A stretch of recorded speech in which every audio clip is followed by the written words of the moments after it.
जैसा कि हमने पहले टॉपिक में देखा सर्कुलर फ्लो ऑफ इनकम के बारे में, हमने आपको पहले ही बताया था national income is a sum total of factor income earned by normal resident of country within और outside domestic territory of country during a period of 1 accounting year. तो अब हमें क्या समझना ज़रूरी है? हमें समझना बेसिकली ये ज़रूरी है कि what do you mean bye domestic territory. तो सर डोमेस्टिक टेरिटरी का मतलब होता है political frontier of country. It indicates the control of one government in respective area for estimation of domestic territory. तो हम बोल सकते हैं एक पर्टिकुलर जगह पे जहाँ एक पर्टिकुलर गवर्नमेंट का कंट्रोल चले वो उसकी डोमेस्टिक टेरिटरी कहलाती है। फॉर एग्जांपल अगर पाकिस्तान में इंडियन एम्बेसी है तो उस इंडियन एम्बेसी में बेसिकली कंट्रोल चलेगा इंडियन गवर्नमेंट का, ना कि पाकिस्तान गवर्नमेंट का। जब अभिनंदन जी किडनैप हुए थे तो उस समय जो इंडियन एम्बेसडर थी वो मोदी जी से कंसल्ट करके पाकिस्तान से बात कर रही थी। तो वो कंसल्ट इमरान खान से नहीं कर रही थी, वो मोदी जी से कंसल्ट कर रही थी। मोदी जी का मतलब है इंडियन गवर्नमेंट। तो वहाँ पे कंट्रोल किसका चल रहा है? Indian government. तो किसकी डोमेस्टिक टेरिटरी कहलाएगी? Indian domestic territory. तो इसके कुछ एक्सेप्शन है, जैसे शिप है, एयरक्राफ्ट है, फिशिंग वेसल्स है, एम्बेसीज है, कॉन्सुलेट्स है, मिलिट्री इस्टेब्लिशमेंट हैं।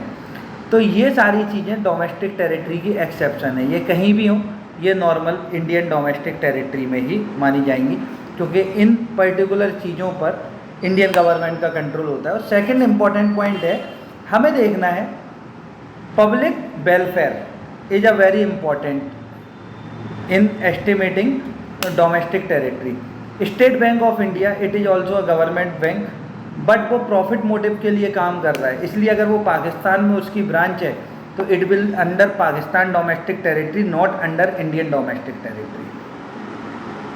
अगला कंसेप्ट है normal resident. Normal resident basically होता है in estimation of national income only normal resident income are included, therefore status of normal resident is very important.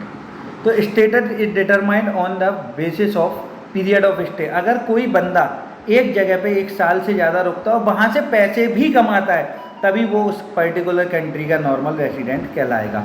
For example मैं अगर America पढ़ाई करने गया 5 साल के लिए, मैं अमेरिका के नॉर्मल रेसिडेंट की डेफिनेशन में नहीं आऊँगा। क्यों? क्योंकि मेरा सेंटर ऑफ इकोनॉमिक इंटरेस्ट होना वहाँ बहुत ज़रूरी है। सेंटर ऑफ इकोनॉमिक इंटरेस्ट का मतलब है मुझे वहाँ से पैसे कमाना बहुत बहुत बहुत ज़रूरी है। अगला टॉपिक है citizenship. Basically citizenship legal right होता है जो हमें बाय बर्थ मिलता है, उससे हम बहुत सारे राइट एंजॉय करते हैं जो कि हमें नॉर्मल रेसिडेंटशिप में नहीं मिलते हैं। अगर मैं इंडियन सिटीजन हूँ लेकिन 1 साल से ज़्यादा अमेरिका में जाके रह रहा हूँ तो मैं वहाँ के लिए नॉर्मल रेसिडेंट हूँ, ना कि सिटीजन हूँ। तो सिटीजन और रेसिडेंट दो अलग अलग बातें हैं। रेसिडेंशियल स्टेटस हम निकालते हैं नेशनल इनकम एस्टिमेशन के लिए, लेकिन सिटीजनशिप बाय बर्थ आपको मिलता है। नेशनल रेसिडेंशियल स्टेटस आपको पीरियड ऑफ स्टे से मिलता है, सिटीजनशिप बाय बर्थ मिलता है लीगल राइट। मैं इंडियन सिटीजन हूँ, अगर मुझे कभी किसी और कंट्री की सिटीजनशिप लेनी होगी तो वहाँ मुझे पूरा प्रोसेस फॉलो करना होगा, लीगल प्रोसेस। लेकिन अगर मुझे रेसिडेंशियल स्टेटस लेना है तो 1 साल जाके वहाँ से पैसा भर कमाना है बस। अगला है factor income and transfer income. हमने पहले भी बोला है नेशनल इनकम में सिर्फ और सिर्फ फैक्टर इनकम इंक्लूड होती हैं। And factor income is the income which is factor income is a income which is earned for rendering productive service. जब हम कोई प्रोडक्टिव काम करते हैं उसके बदले हमें जो पैसा मिलता है, या हम कहते हैं factor income is received for providing factor of production and transfer income is earned without rendering productive service. मैं आज इंडियन गवर्नमेंट के अंडर जॉब कर रहा हूँ तो मुझे सैलरी मिल रही है, it is factor income, this is factor income. But अगर मैं रिटायर हो गया उसके बाद मुझे पेंशन मिल रही है, अब मैं कोई काम तो कर नहीं रहा हूँ लेकिन फिर भी मुझे पैसा मिल रहा है, it is transfer income. And transfer income चूँकि कोई किसी प्रोडक्टिव सर्विस के लिए नहीं होती है इसलिए हम उसको नेशनल इनकम में इंक्लूड नहीं करते हैं। तो मैंने डिफरेंस देख लेंगे हम ट्रांसफ़र फैक्टर इनकम के। यहाँ भी देखिए मैंने आपको बोला था basis of difference is very important, meaning हम पढ़ चुके हैं नेचर, फैक्टर इनकम डोमेस्टिक और नेशनल इनकम दोनों में इंक्लूड होती है, ट्रांसफ़र इनकम किसी में नहीं होती। ये अर्निंग कंसेप्ट है, ये रिसिप्ट कंसेप्ट है। सर अर्निंग और रिसिप्ट कंसेप्ट में क्या अंतर है? ट्रांसफ़र इनकम हमें खाली मिलती है, अर्निंग इनकम हमें, अर्निंग कंसेप्ट हमें फैक्टर इनकम कमानी पड़ती है काम करके। Receipt received by factor of production, received by government house hold. Example आप लोग देख लीजिएगा। अब सर हमने बोला था, हमने सर्कुलर फ्लो ऑफ इनकम में बोला था कि गुड्स बहुत ज़्यादा इंपॉर्टेंट है। जितने ज़्यादा गुड्स होंगे उतनी ज़्यादा फैक्टर इनकम होगी, और गुड्स जितना ज़्यादा गुड्स बनेगा उतना ज़्यादा फैक्टर ऑफ प्रोडक्शन सप्लाई होगा, और जितना ज़्यादा फैक्टर ऑफ प्रोडक्शन सप्लाई होगा उतनी ज़्यादा हमें क्या करनी पड़ेगी बेटा? उतनी ज़्यादा हमें फैक्टर पेमेंट करनी पड़ेगी। तो कहने का मतलब क्या है? बेसिकली जितना ज़्यादा गुड्स उतना ज़्यादा फैक्टर ऑफ प्रोडक्शन कंज्यूम होगा, और जितना ज़्यादा फैक्टर ऑफ प्रोडक्शन कंज्यूम होगा उतना ज़्यादा फैक्टर पेमेंट होगी। और आपके लिए जो फैक्टर पेमेंट है वो सामने वाले के लिए क्या है? Factor income. तो गुड्स क्या होते हैं? Goods are commodity which satisfy human wants. ये कैसे बनते हैं? ये बनते हैं फैक्टर ऑफ प्रोडक्शन से, जो हाउस होल्ड फर्म को प्रोवाइड करता है। गुड्स दो तरीके के होते हैं, फाइनल गुड्स और इंटरमीडिएट गुड्स। फाइनल गुड्स को हम नेशनल इनकम में इंक्लूड करते हैं। इंटरमीडिएट गुड्स फाइनल गुड्स का ही पार्ट है, इसलिए उसको नेशनल इनकम में अलग से इंक्लूड नहीं करते हैं। What do you mean by final and intermediate goods? Final goods are those goods which are either use for consumption और फॉर प्रोडक्शन। और सर इंटरमीडिएट गुड्स कौन सा होता है? जो या तो प्रोडक्शन के काम आए या रीसेल के काम आए। तो सर दोनों में अंतर क्या हुआ, कैपिटल गुड्स और इंटरमीडिएट गुड्स? बेटा एक टेलर शॉप है, टेलर शॉप पे शर्ट स्टिचिंग हो रही है। शर्ट किससे स्टिच होती है? कपड़े से। कपड़े के संग उसमें बहुत सारे एडिशनल रॉ मटेरियल लगता है, जैसे कि बटन, धागा और भी तमाम चीज़ें होती हैं। तो जब ये शर्ट कंप्लीट हो जाती है तो हम उसको शर्ट बोलते हैं, ना कि कपड़ा, धागा, बटन। तो इंटरमीडिएट गुड्स वो होते हैं जो प्रोडक्शन में सिर्फ एक ही बार काम आए और जो अपनी आइडेंटिटी लूज कर दें। लेकिन जो टेलर मशीन है वो लाइफ टाइम चलेगी। Life time in the sense, जब तक उसकी लाइफ है, मशीन की लाइफ है 10 साल, तो वो अपनी लाइफ टाइम में 10 साल तक काम करेगी। वो प्रोडक्शन करने के बाद उसकी आइडेंटिटी ख़त्म नहीं होती है, मशीन एज इट इज ही रहेगी। तो फाइनल गुड्स सर वो गुड्स होते हैं जो या तो कंजम्पशन के काम आते हैं या प्रोडक्शन के काम आते हैं, और इंटरमीडिएट गुड्स वो होते हैं जो प्रोडक्शन के या रीसेल के काम आते हैं। फाइनल गुड्स में कोई डबल काउंटिंग नहीं होती है। Intermediate goods suffer from problem of double counting nature. These are included in domestic as well as national income. ये ना नेशनल इनकम में इंक्लूड होते हैं ना डोमेस्टिक इनकम में इंक्लूड होते हैं। प्रोडक्शन प्रोसेस में फाइनल गुड अपनी आइडेंटिटी लूज नहीं करते हैं, बल्कि आइडेंटिटी गेन करते हैं। शर्ट ने क्या, कपड़े ने क्या किया? शर्ट की आइडेंटिटी गेन कर ली। लेकिन इंटरमीडिएट प्रोडक्ट कपड़ा क्या है? उसने अपनी आइडेंटिटी लूज कर दी। तो फाइनल प्रोडक्ट की आइडेंटिटी बनती है और इंटरमीडिएट प्रोडक्ट की आइडेंटिटी लूज होती है। Final product crosses production boundary, intermediate do not crosses production boundary. Sir हमें पता कैसे चलेगा कौन सा गुड्स फाइनल है, कौन सा इंटरमीडिएट है? ये एंड यूज पे डिपेंड करता है सर, ये एंड यूज पे डिपेंड करता है। सपोज कर लीजिए आपके घर पे मिल्क यूज हो रहा है, तो it is final goods, final consumer goods. लेकिन यही अगर किसी स्वीट मेकिंग शॉप पे दही जमाने के या मिठाई बनाने के काम आ रहा है, तो then it will be intermediate goods. End goods क्या, एंड यूज क्या होता है बेटा? किस पर्पस के लिए यूज हो रहा है, इस पे डिपेंड करता है। तो अब हमें देखना है फाइनल गुड्स कितने टाइप के होते हैं। फाइनल गुड्स दो टाइप के होते हैं, consumer goods, capital goods. Consumer goods का मतलब होता है consumption goods which is directly included in national income, and capital goods is also directly included in national income. तो पहला है ड्यूरेबल गुड्स, जो नॉर्मली 1 साल से ज़्यादा चलते हैं। सेमी ड्यूरेबल गुड्स जो 1 साल से कम चलते हैं, जैसे कि कपड़ा, crockery, shoes. Durable goods, durable consumer goods वो होते हैं टेलीविज़न, रेफ्रिजरेटर, जो 1 साल से ज़्यादा चलते हैं, जो लॉन्ग टर्म के लिए हम यूज़ करते हैं। Non durable goods single type of goods, जो एक ही बार हम यूज़ कर सकते हैं, जैसे कि मिल्क, कर्ड एटसेट्रा। और services are intangible goods which can not be seen और touch but satisfy human wants. General capital goods क्या होते हैं सर? कैपिटल गुड्स वो होते हैं जो प्रोडक्शन के लिए एक बार से ज़्यादा यूज होते हैं, जो अपने आइडेंटिटी लूज नहीं करते हैं, जिन पे डेप्रिसिएशन चार्ज होता है, जो रिपेयर और मेंटेनेंस मांगते हैं उनको बोलते हैं। तो सर कौन सा गुड्स कैपिटल गुड है और कौन सा गुड कंज्यूमर गुड है, ये कैसे पता चलेगा? अगर फ्रिज घर पे यूज हो रहा है तो ये कंजम्पशन के लिए, then it will be a consumer goods. लेकिन अगर फ्रिज आइसक्रीम शॉप में यूज हो रहा है, ये प्रोडक्शन के लिए, then it will be a capital goods. Intermediate goods कौन सा गुड्स होता है सर? जो या तो प्रोडक्शन के लिए हो या रीसेल के लिए हो।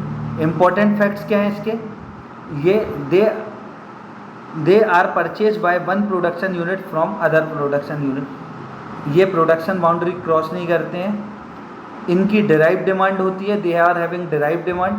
सपोज कर लो अगर हम एक हाउस बिल्ड कर रहे हैं तो सबसे पहले हमें बीम डालने के लिए सरिया चाहिए पड़ेगा, उसके बाद गुम्मे चाहिए पड़ेंगे, फिर रेत बालू, इस तरीके से प्रोसेस चलता है। सीधे हम जाके कारपेंटर का काम शुरू नहीं कर देते हैं, वो बहुत बात का प्रोसेस है, तो डिराइव्ड होता है वो। प्रोडक्शन बाउंड्री क्या होता है? जहाँ पे गुड्स मैन्युफैक्चर होते हैं। अगर अभी भी गुड्स प्रोडक्शन बाउंड्री के अंदर है तो वो इंटरमीडिएट गुड्स है, लेकिन ऐसे ही वो प्रोडक्शन बाउंड्री के बाहर गया वो फाइनल गुड्स हो जाएगा। कैसे क्लासीफाई करेंगे हम फाइनल या इंटरमीडिएट? हमने आपको बता दिया था। अगर घर पर यूज हो रहा है तो फाइनल, किसी के यहाँ प्रोडक्शन में मिल्क शॉप पे प्रोडक्शन के लिए मिल्क यूज हो रहा है, स्वीट शॉप पे सॉरी, तो इट इज़ इंटरमीडिएट गुड्स। अब कुछ बहुत इंपॉर्टेंट कंसेप्ट पे आएंगे हम। Gross investment. Gross investment basically कौन करता है? ग्रॉस इन्वेस्टमेंट करते हैं फर्म। कोई भी फर्म है वो फिक्स एसेट में इन्वेस्ट करेगी, साथ में इन्वेंट्री में इन्वेस्ट करेगी। इन्वेंट्री की वैल्यू हम last day of the calendar year, last day of financial year पे, सॉरी कैलेंडर ईयर बोल गया मैं, फाइनेंशियल ईयर पे हम लेते हैं। तो जब हम fix investment plus inventory investment कर देंगे तो हमको मिल जाएगा सर ग्रॉस इन्वेस्टमेंट। और ग्रॉस इन्वेस्टमेंट में से जब हम डेप्रिसिएशन माइनस कर देंगे तो हमको मिल जाएगा नेट इन्वेस्टमेंट। तो सर मुझे ये जानना था ग्रॉस इन्वेस्टमेंट में से हमें डेप्रिसिएशन माइनस करना ही क्यों है? ग्रॉस इन्वेस्टमेंट में से हमें डेप्रिसिएशन माइनस सर इसलिए करना है क्योंकि ग्रॉस इन्वेस्टमेंट में फिक्स एसेट इंक्लूडेड होते हैं और फिक्स एसेट में कुछ प्रॉब्लम्स होती हैं, जैसे कि expected obsolescence, wear and tear. Suppose कर लीजिए अगर 1 अप्रैल को हमने कोई फिक्स एसेट खरीदा है, पूरे साल यूज किया, तो उसकी वैल्यू में कुछ ना कुछ रिडक्शन आएगा। इस वजह से चूंकि ग्रॉस इन्वेस्टमेंट में फिक्स एसेट का एलिमेंट है, इसलिए हमें डेप्रिसिएशन को माइनस करना होता है। और एक इम्पॉर्टेंट पॉइंट, जब भी हमें ग्रॉस से नेट पे जाना है हम डेप्रिसिएशन को माइनस करेंगे, नेट से ग्रॉस पे जाना है हम डेप्रिसिएशन को प्लस करेंगे। और डेप्रिसिएशन क्या आता है? Reduction in value of asset. ये किस 3 चीज़ों की वजह से होता है? Expected obsolescence, passage of time and wear और टियर। जब हम चीज़ों को यूज करते हैं तो उनमें कुछ ना कुछ खराबी आती है, कुछ स्क्रैचेस आते हैं। पैसेज ऑफ टाइम, जैसे जैसे चीज़ यूज होती है तो उस टाइम के साथ उसकी वैल्यू डिक्रीज होने लगती है। एक्सपेक्टेड ऑब्सोलेंस क्या होता है? एक टाइम के बाद टेक्नोलॉजी चेंज हो जाती है तो वो चीज़ हमारे लिए उतनी काम की नहीं रहती जितनी पहले, इस वजह से डेप्रिसिएशन चार्ज होता है। जीडीपी 2 वेरिएबल पे मेजर होता है, मार्केट प्राइस और फैक्टर कॉस्ट। और हमने आपको बताया national income is always measured eight factor cost. National income is always measured eight factor cost, तो ये हमको याद रखना है। सेम तरीके से हमने बोला था आपको national income is a sum total of factor income earned by normal resident of country within और outside domestic territory of country. तो डोमेस्टिक इनकम क्या होगी? Domestic income is a sum total of factor income earned by normal as well as non resident within domestic territory of country. Income of normal resident in India and income of non resident in India. Income of normal resident in India and income of non resident in India, ये दोनों। तो इससे मिलती है हमें domestic income. और domestic income में जैसे ही हम net factor income from abroad add कर देते हैं तो हमें मिल जाती है national income. Sir net factor income from abroad क्या होता है? Net factor income from abroad is basically हमारे जो रेसिडेंट बाहर से पैसा कमा के ला रहे हैं, हमारे जो रेसिडेंट बाहर से पैसा कमा के ला रहे हैं और जो नॉन रेसिडेंट हमारे यहाँ से पैसा अपने देश में ले जा रहे हैं, उसका जो डिफरेंस होता है उसको बोलते हैं net factor income from abroad. तो जब भी आपको नेशनल इनकम निकालनी हो तो आप डोमेस्टिक इनकम में net factor income from abroad को ऐड कर दीजिए, आपको मिल जाएगी नेशनल इनकम। और net factor income from abroad का फॉर्मूला होता है फीफा माइनस फीटा। फीफा का मतलब फैक्टर इनकम फ्रॉम एब्रॉड, जो हमारे नॉर्मल रेसिडेंट बाहर पैसा कमा रहे हैं, और फीटा का मतलब होता है फैक्टर इनकम टू एब्रॉड, जो नॉन रेसिडेंट हमारी डोमेस्टिक टेरिटरी में पैसा कमा रहे हैं, नेशनल इनकम एस्टिमेट करते टाइम उनकी इनकम को हमको एक्सक्लूड करना पड़ेगा। तो ये हमारे कुछ इम्पोर्टेंट टॉपिक थे। अब हमें बेसिकली हमें क्या देखना है सर, हमें देखने हैं इम्पोर्टेंट फार्मूलेस, और इम्पोर्टेंट फार्मूला मैं आपको ऑलरेडी बता चुका हूँ। अगर आपको, आप आ जाइए पेज नंबर,